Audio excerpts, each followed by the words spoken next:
राधे कृष्णा दोस्तों, वैष्णवी वृंदावन चैनल में आपका स्वागत है। आज मैं आपको कार्तिक महात्म्य कथा का 9वां अध्याय सुनाऊंगी। राजा पृथु ने कहा, हे मुनि श्रेष्ठ नारद जी, आपने कार्तिक माह के व्रत में जो तुलसी की जड़ में भगवान विष्णु का निवास बताकर उस स्थान की मिट्टी की पूजा करना बतलाया है, अतः मैं श्री तुलसी जी के महात्म्य कथा को सुनता हूँ। तुलसी जी कहाँ और किस प्रकार उत्पन्न हुई, यह बताने की कृपा करें। नारद जी बोले, राजन, अब आप तुलसी जी की महत्ता और उनके जन्म का प्राचीन इतिहास ध्यान पूर्वक सुनिए। एक बार देव गुरु बृहस्पति और देवराज इंद्र भगवान शंकर का दर्शन करने कैलाश पर्वत की ओर चले।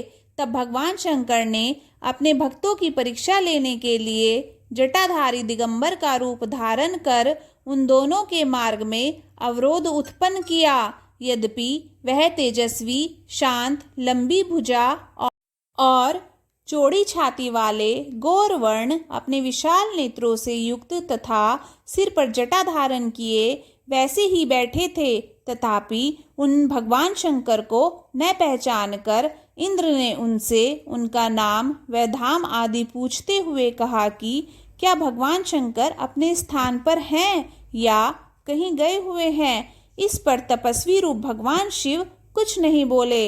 इंद्र को अपने त्रिलोकीनाथ होने का गर्व था। उसी अहंकार के प्रभाव से वह चुप किस प्रकार रह सकता था। उसने क्रोधित होते हुए उस तपस्वी को धुड़ककर कहा, अरे मैंने तुझसे कुछ पूछा है और तू उसका उत्तर भी नहीं देता। मैं अभी तुझ पर व्रज का प्रहार करता हूँ, फिर देखता हूँ कि कौन तुझ दुर्मति की रक्षा करता है। इस प्रकार कहकर जैसे ही इंद्र ने उस जटाधारी दिगंबर को मारने के लिए हाथ में व्रज लिया, वैसे ही भगवान शिव ने व्रज सहित इंद्र का हाथ स्तंभित कर दिया और विकराल नेत्र कर उसे देखा। उस समय ऐसा प्रतीत हो रहा था कि वह दिगंबर प्रज्वलित हो उठा है और वह अपने तेज से जला देगा।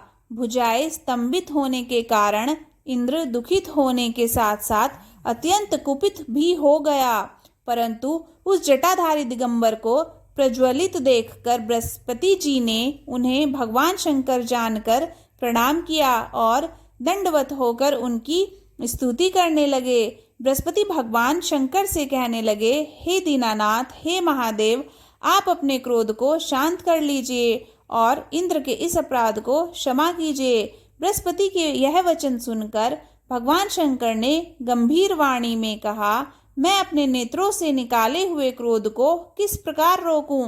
तब बृहस्पति ने कहा, भगवान, आप अपना भक्त वत्सल नाम सार्थक करते हुए अपने भक्तों पर दया कीजिए।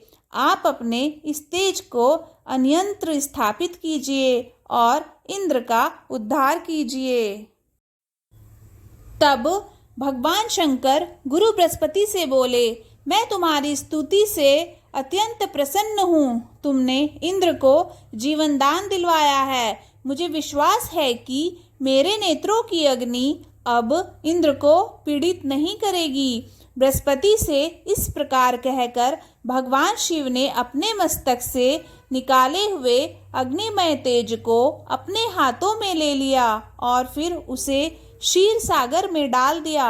तत्पश्चात भगवान शंकर अंतर्ध्यान हो गए। इस प्रकार जिसको जो जानने की कामना थी उसे जानकर इंद्र तथा बृहस्पति अपने अपने स्थान को चले गए। दोस्तों, ये था कार्तिक महात्म्य का 9वां अध्याय। अगर आपको ये वीडियो अच्छी लगी तो वीडियो को लाइक कीजिए, चैनल को सब्सक्राइब कीजिए और कमेंट बॉक्स में लक्ष्मी नारायण लिखिए। जय श्री लक्ष्मी नारायण।